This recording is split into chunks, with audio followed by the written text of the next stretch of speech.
Olá, hoje nós vamos estudar o alfabeto grego. Nós vamos olhar todas as letras desse alfabeto e entender um pouquinho a sua importância e algumas curiosidades.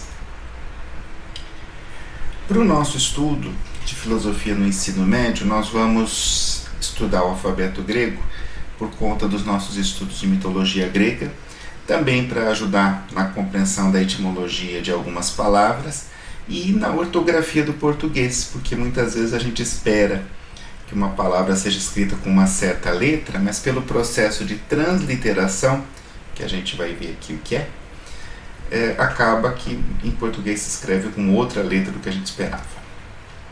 O alfabeto grego, tal como nós conhecemos hoje, ele surgiu por volta do século IX a.C., entre o século IX e o VIII. Ele se origina do alfabeto fenício, que deu origem a vários alfabetos. Os gregos tiveram a inovação de usar algumas letras como vogais e inicialmente eles desenvolveram as letras maiúsculas e depois as minúsculas. Um alfabeto ele é um sistema de escrita.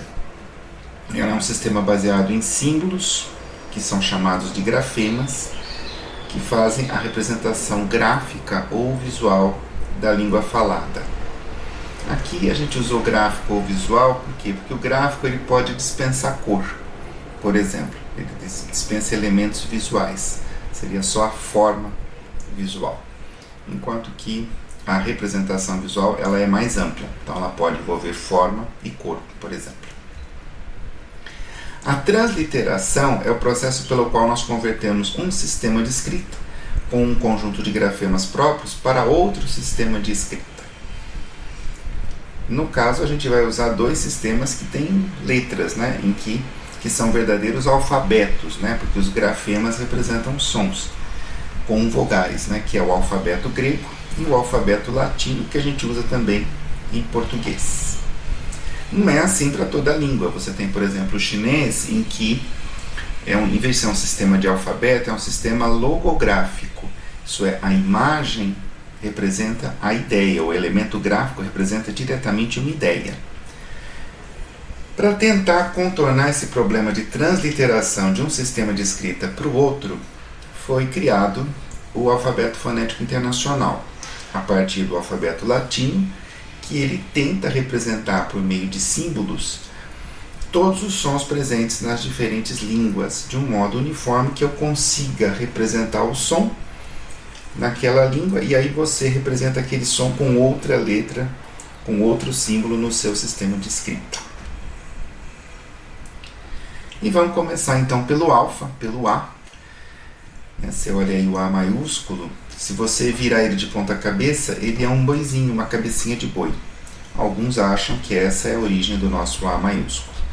Do grego para o latim e do grego para o português, ele tem realmente o som de A, seja um A mais curto, um A mais longo, um A mais forte ou mais fraco, sempre o A representado pelo alfa. O beta, que é o B maiúsculo também idêntico ao nosso, o minúsculo um pouquinho estilizado, mas também lembra o nosso B, e que é realmente com o som de B, Ba, beb, babu, tranquilo. O termo alfabeto se origina dessas duas letras, alfa, beta. Então, se você é alfabetizado, você conhece o alfa e o beta. Então, agora você acabou de ser alfabetizado. Faltava esse último conhecimento aí do alfa e do beta. Na língua portuguesa, a gente também tem um outro termo chamado abecedário, que vem do ABCD. Gama, que aí já é bem diferente, vai ter o som do G, mas antes do Y, do K, do Xi e do Ki, ele vai ter o som de Nha, aquele é o GN da lasanha e o nosso NH português. Mas em geral ele tem o som de G. O delta, que é o D, tem o som do D de dado. O maiúsculo bem conhecido dos alunos de matemática, o deltazinho minúsculo parecido com o nosso D, e tem realmente o som do D de dado. Por que o delta entrou na matemática? Por conta das diferenças. Sempre tem uma subtração no meio de um delta na matemática. A palavra diferença em grego é diaforá. Aí está usando as letrinhas aí, ó, o D, o delta, o iota, o alfa, o fi, o rho e o alfa. Diáfora. Diáfora em português também é uma palavra. É uma figura de retórica em que você repete numa mesma frase várias vezes uma mesma palavra, só que ela vai mudando de significado a cada vez. O exemplo está aí, né? Estava sentada na carteira quando a carteira entrou e me entregou o pacote. Podia até ser pior, né? Ó, estava sentada na carteira quando a carteira entrou e me entregou a carteira. Então, carteira, lugar de sentar, carteira, profissão e carteira de dinheiro. Olha que bacana. É uma diáfora. Epsilon é o E, né? Nosso E mais fechado. E ele parece bem, né? O maiúsculo é idêntico, o E minúsculo também. É o Ezinho. Zeta. O zeta, né, é o Z, o maiúsculo é idêntico ao nosso, o minúsculo nem tanto. Só que ele, em grego vai ter o som de DZ, Z, zazá, né? Por exemplo. Então a gente vê que fala esse Z brando aí, com som de S fraco. O eta é na maiúsculo o nosso H. E ele na minúscula é um H também, você só observa que a perninha dele não subiu tanto quanto o nosso H, ele ficou com cara de N do nosso M. O eta em grego tem som de E, mas está aí o som do H, para quem ficava frustrado, né? Que o H era uma letra muda, uma letra sem som, em grego ela tem o som de E. Teta, que vai ter o valor do T, né, conhecido dos alunos de matemática também, porque muito ângulo é dado por teta. Aí o minúsculo está aparecendo um Vzinho, às vezes ele é esse teta maiúsculo um pouquinho mais estreitinho. Inclusive quando uma pessoa morria, você punha um tetazinho pequeno do lado do nome da pessoa, que nem a gente põe, né, quem é cristão põe uma cruzinha hoje porque a pessoa morreu, né? Por que isso, hein? Porque a palavra morte em grego é thanatos. Então ela começa com teta.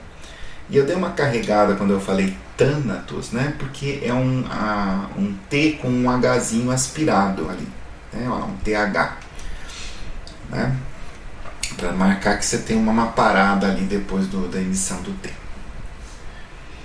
O iota, que tem o som de I e que é substituído em português tanto pelo I como pelo J, que a gente tem esse som de J, né? Para o J. E, no entanto, em grego não tem J, tem só o iota, que é justamente a junção do I com o J. Tanto que você nunca tinha reparado, mas o J tem pinguinho porque ele herdou esse pinguinho do I, né? E veja, o iota não tem pinguinho, então por que alguém começou a colocar pingo no I, né? Não sei. Kappa. O kappa é o K com o som de K mesmo, né? Esse C forte que a gente usa, tá? E ele aqui, ele vai, lá na frente vai criar uma confusão, porque nós vamos ter o Ki. Então aqui é o primeiro K, né? O kappa. Lambda. Lambda, conhecido da física, símbolo do comprimento de onda, conhecido da álgebra, lá em altos valores, altos vetores, né? Alto valor, alto vetor. Tá aí o lambda, que é o nosso L, com som de L mesmo, sem problema. O nu, o mi, que é o M, né? Com o som de M da língua portuguesa também, sem problemas, com o mu e com o nu também. O nu, o N, né? Que vai ter o som de N. A única coisa que você vai prestar atenção é que o minúsculo ele parece um Vzinho. A tentação, quando a gente vê em grego, é de ler um V ali. Não, é um som de N nasal, como a gente usa mesmo. Xi. Muito bonitinho o Xi maiúsculo, com 3 pauzinhos. Bonitinho ele minúsculo, parece um Ezinho todo estilizado. E não existe o Xi no alfabeto português, o que cria um problemão para nós, porque pegaram esse coringa da língua portuguesa, que é o X, e fizeram o X assumir o valor do Xi, como por exemplo na palavra axioma, né? E de vez em quando também a gente translitera esse Xi com CS, como por exemplo o nome de um povo antigo, os Ixos, né? Então o X é um drama na ortografia, a gente nunca sabe o som que ele tem, então ele é realmente a incógnita, tanto no português como na matemática. Na matemática você procura o valor do X e na ortografia você procura o som do X. Ômicron, o Ozinho, é o som de O mesmo, maiúsculo, minúsculo igual ao nosso O, sem problema. Pi, conhecido também da matemática, maiúsculo e minúsculo, com o som de P, presta atenção, porque esse P nosso vai dar problema, né? O Pi, ele é famoso por quê? Porque ele representa a divisão entre o perímetro de um círculo, que é a sua circunferência, e o seu diâmetro. Então, se você divide o perímetro pelo diâmetro, você chega ao Pi. Muitos acreditam que esse Pi veio da palavra perifereia. O que é perifereia? É circunferência em grego, a primeira letra da palavrinha perifereia. E o Rho, hein? O Rho, olha a cara de P que ele tem. E ele, na verdade, tem o som do R, né?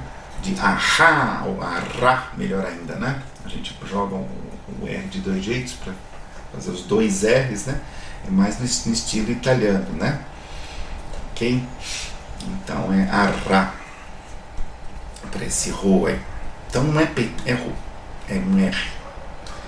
Aí como a gente fizemos confusão, né? Usamos o P para o Pi e aí, né, volta lá, né, bagunçamos a vida do Rho, então tivemos que aqui, né, em português colocar mais uma perna no R para ele ser um P com perna, né? Tá bom, confusão.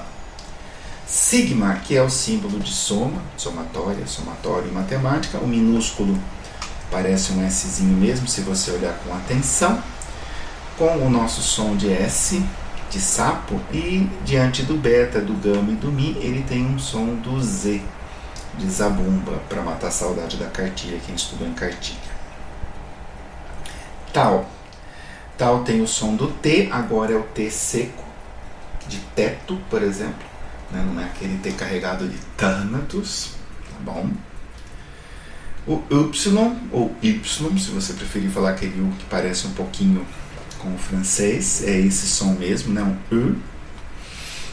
E ele parece na minúscula um U mesmo, né? Na maiúscula é um Y, meio estilizado para nós aqui.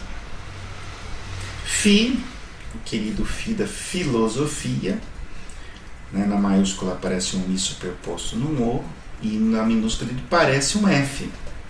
Se você observar bem, né, se diminuir aquele comecinho, né, aquele bigodinho do Fi minúsculo, ele vira o nosso F cursivo. Ele tem um som de F, mas é um som de um F com PH, por isso que muita palavra se escrevia com PH antigamente, porque você estava transliterando do grego para o português.